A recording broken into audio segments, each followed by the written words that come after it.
앞으로 수많은 이야기가 진행될 중심된 무대인 이곳은 프리셔스라 불리는 항성입니다. 수많은 행성과 그 위성을 거느린 A단 대생명계의 주성이며 스스로 에너지를 내어 개를 운영합니다. 그 에너지는 크라토스라 불리는 사상 최대의 최강의 출력체로, 쉽게 말하면 말이 안 되는 것까지 이르는 삼라만상을 현실로 구현할 수 있는 우주 신화의 상징이지요. 프리셔스 별은 다양한 지형색을 띠고 있습니다. 보이는 채색은 그저 구분하기 용이하게 하기 위함이 아니라 실제 영토가 지닌 채색 그대로를 띠고 있지요. 이르자면 붉은색은 외역이라 불리는 마계이며 희고 푸른 북쪽은 영구적으로 얼어붙어 있는 혹한의 땅입니다. 뒤처지는 항성 구도에서 번영대주는 최남단에 표현되어 있지만 신들의 권위가 추락한 현대 시점에서 사실상 세상사를 주도하는 곳입니다. 거대 도시들이 모여 권역을 이루면 메갈로폴리스라 하듯 번영대주는 그야말로 빈틈없이 개발되어 문명 고도화를 이룬 인류의 나라들이 빽빽이 모여있는 곳이라고 봐도 될 것입니다. 인류의 세계적 분포를 따지자면 이곳은 세계의 수도권이 될 것이며 다른 곳들은 대부분 시골과 다를 바 없을 정도로 인구가 집중되어 있는 곳입니다. 이곳에서 유행하는 인류의 심리는 곧 다른 모든 세계 영역의 운명을 결정할 것이며 만약 그들 사이에 불화가 생겨 걷잡을 수 없이 타오른다면 세계의 화약고인 이곳은 얼마든지 다시 일어나는 세계대전이라는 업화의 재앙을 일으킬 수 있을 것입니다. 번영대주의 주민들은 비록 자신들은 세계에서 가장 자유롭고 기술에서 앞서 나가는 주역이며 낙원을 향해 다른 생명들을 선도하는 우월한 이성과 지성의 무리라 생각하겠지만 그 밖에서 바라보는 외지인들을 비롯해 신에서부터 미물에 이르기까지 이성과 지성을 조금이라도 갖춘 모든 에온들은 번영대주야말로 프리셔스에서 도려내야 할 질병 덩어리라 여길 것입니다.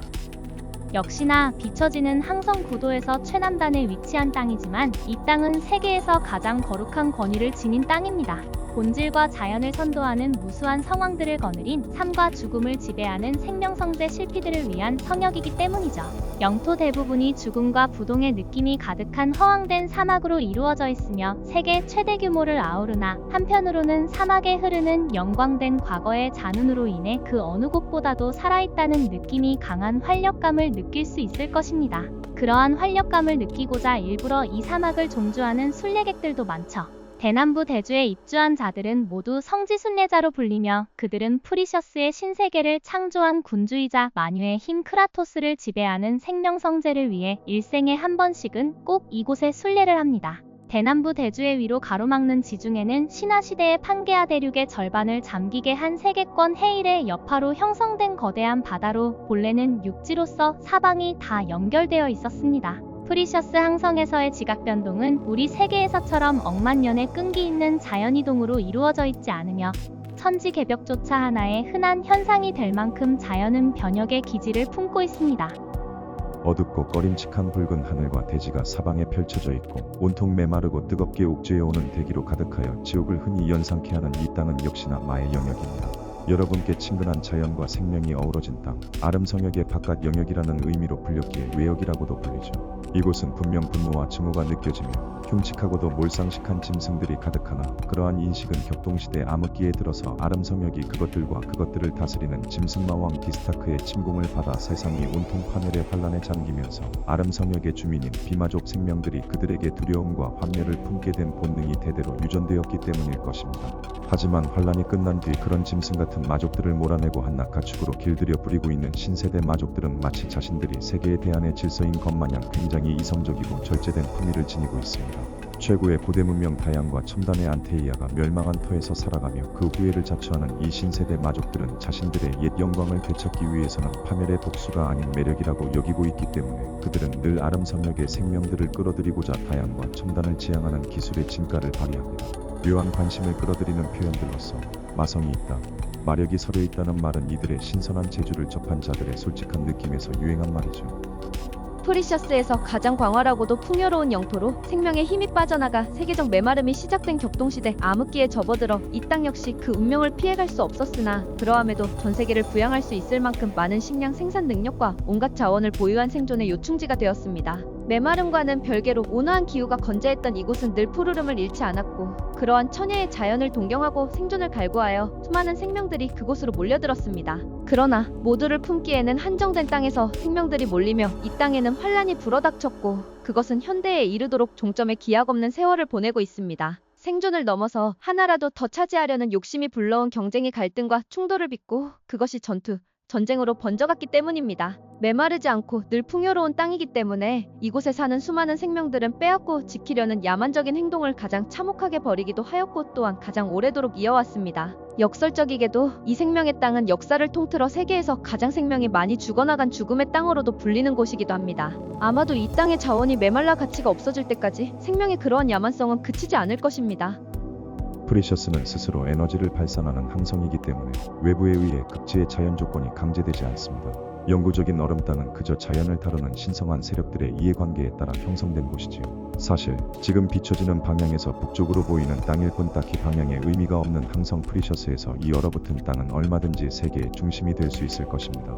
의지를 품은 냉한이 얼마든지 기후에 개입할 수 있기 때문입니다. 신화시대 초반에 하마터면 생명과 자연을 모조리 잠재우는 빙하기가 도래할 뻔했지만 현대에 이르기까지 아직까지는 빙하기의 재앙이 불어닥치지 않았습니다. 다행히도 그러한 힘을 가진 냉한의 지배자는 냉철하다 냉혹하다라는 말을 세상에 내놓을 만큼 자중하고도 부동적인 신성이기 때문에 그러한 재앙은 쉽게 일어나지 않을 것입니다. 라고 하나 오히려 그렇기 때문에 단 한 번의 결심이 불러오는 냉혹한 결과는 어쩌면 가장 위험한 경우일지도 모릅니다. 영구히 얼어붙은 땅의 중심에 이를수록 더욱 어둡고 가혹한 추위에 가려져 비밀을 이루고 있는데 무엇이든 얼어붙게 하여 과거를 보존하는 능력은 또한 이 땅이 세계의 중심이 될 수도 있는 저력이라 할 수도 있죠. 그 안에는 과연 어떤 존재들이 얼어붙어 있을까요? 하모니랜드 조화 가득한 땅으로 판게아 대륙의 교통 중심지에 위치해 있기 때문에 사방으로부터 온 만물이 모여 온갖 현상을 보여주며 그렇게 불려왔습니다. 사람도 모이고 괴물도 들끓으며 용들의 나라가 자리하고 있는 이곳은 하루가 멀다 하고 인생을 결정할 사건들이 벌어지고 있죠. 그러한 일련의 사건 속에서 과연 이들의 수명은 어떻게 될까요? 이곳을 찾아오는 자들은 최소한 며칠 앞을 예비하지 않습니다. 그렇기 때문에 이 땅에 들어선 순간 누구나 모험가로 불리게 됩니다. 모험가들이 모여 도시를 그리고 외방의 별난 국가라 불리는 나라에 이르기까지 살림을 함께 구성하곤 하지만 어느 나라도 몇 년의 세월을 이끌어가는 것은 불가능한 실정이죠. 단 한 곳의 나라가 이곳에서 500주기 동안 영광을 누렸습니다. 대륙의 중심에 자리해 세계의 질서를 호령했던 금명중국이라는 나라가 있었으나 그 위대한 나라가 일부 깨어난 크라토스의 폭풍에 멸망하여 이 땅의 질서는 사라졌고 훗날 폭풍이 남기고 간 힘이 나라의 축적된 힘과 어우러지며 비로소 더욱 조화롭고 소란스러워진 땅이 된 것입니다. 군데군데 회색빛 그리고 노란빛으로 너저분하게 얼룩진 곳은 각각 눈 덮인 땅과 사막입니다. 사실상 그 색채도 다양하지만 너무 현란하니 대강 이렇게 자연조차도 단정한 질서가 없다는 것으로 받아들여 주셨으면 합니다. 하물며 기후는 오죽할까요? 이 땅의 중심에는 전 세계 곳곳에 뿌리를 들이워 세계수들을 피어올린 거대한 신수가 자리해 있습니다. 우주에서도 이 나무의 금빛 잎새는 뚜렷이 보일 만큼 정말로 큰 나무죠. 그리고 그 주변을 만리장성처럼 길이길이 두른 건 오피온이라 불리는 대륙간 세계산맥입니다. 몇 개의 대주 경계를 짓는 이 장엄한 산맥은 신화시대 초반을 뒤흔들었던 세계뱀의 기운을 소강시킨 뒤 그 기운의 바로를 막고자 쌓았습니다. 그 기운은 오래도록 억눌려 산맥의 자란 녹색의 수림이 그 안정과 평화를 보증하고 있었으나 언제부턴가 그 기운을 봉쇄하는 힘이 느슨해지며 산맥의 봉우리들에는 지저에서 마그마들이 치솟아 흐르기 시작했습니다. 어둡고 허전한 느낌의 이 땅은 세력의 이해관계에 따른 그 충돌을 막기 위한 완충 역할을 하는 곳입니다. 세력의 간섭이 전무하다시피 한 이 드넓은 숲바다는 때묻지 않은 원시적인 자연의 모습으로 가득합니다. 금기의 숲으로 불리는 이곳은 들어서는 자에게 하여금 신비하고도 두렵고 기묘하며 기괴한 기분을 줄 것입니다. 이곳을 관통하는 것은 살자에 가까울 만큼 매우 위험한 일입니다.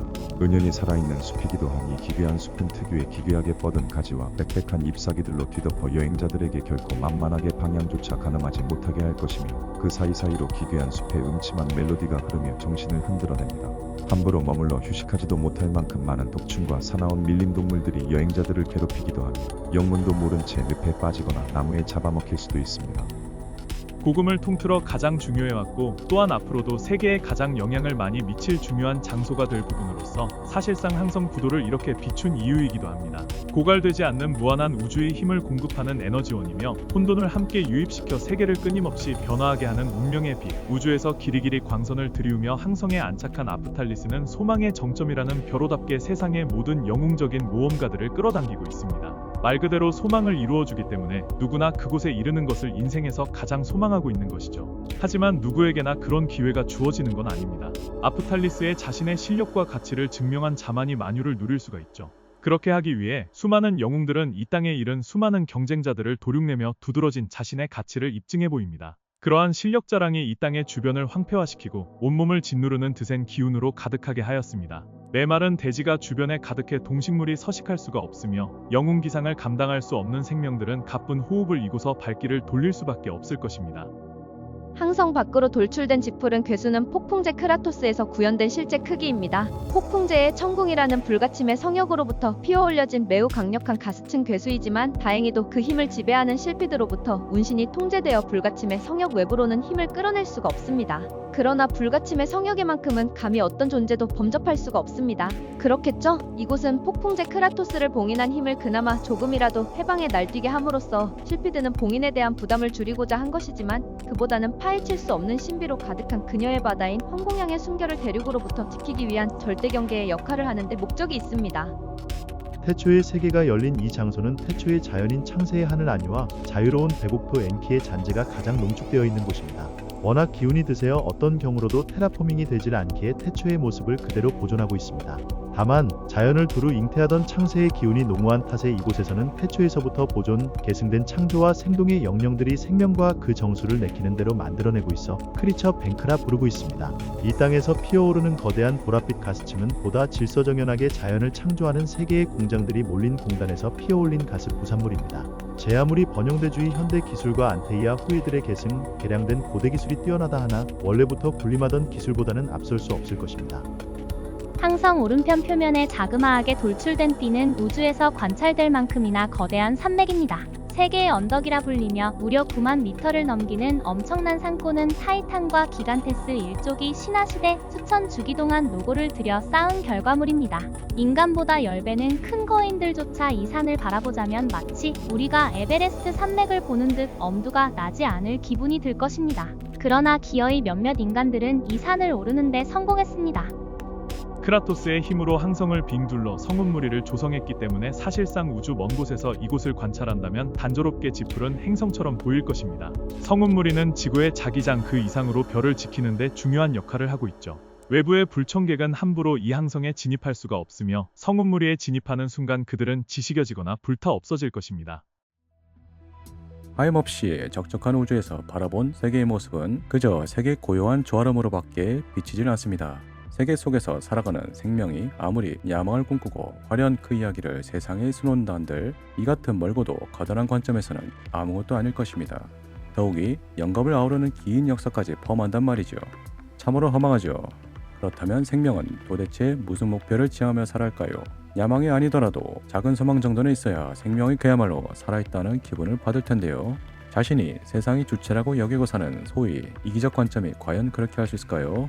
우주에서 바라보는 시각은 이타의 관점이며 사실 그러한 관점은 낙원에 이르는 가장 중요한 관점이겠지만 정작 반대로 비춰보는 개인에게는 영 신명나지 않습니다.